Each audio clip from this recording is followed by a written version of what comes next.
நண்பர்களை இயற்கையில் நம்ம சேனலில் மீண்டும் உங்கள் கவிதை எல்லாரும் எப்படி பார்க்கீங்க? நல்லா இருக்கணும். அதுமாரி கடவுள்கிட்ட கேட்பேன்.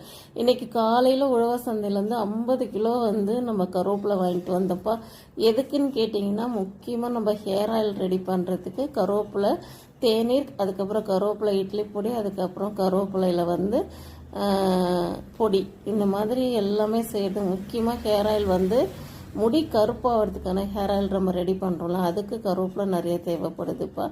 அதனால தான் நான் போயிட்டு வந்தேன். ஆக்சுவலாக அந்த கருவேப்பிலையோட காம்பு பகுதி இருக்குல்ல, அதில் நம்ம நிறைய பண்ணலாம். தேநீருக்கு யூஸ் பண்ணுறது எல்லாமே பண்ணலாம். ஆனால் நான் ஒரே காலையிலேருந்து நம்ம செய்ய ஆரம்பித்தோடனே அது ஒரு நாள் ஃபுல்லாக டைம் ஆகிடுதுப்பா.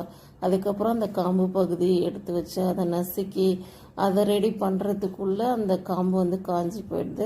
அது ஃப்ரெஷ்ஷாக இருக்கும்போது யூஸ் பண்ணுற ஹேர் ஆயிலுக்கு ரொம்ப நல்லாயிருக்கும். ஆனால் என்னால் ஒரு ஆளை செய்யவே முடிய மாட்டேது.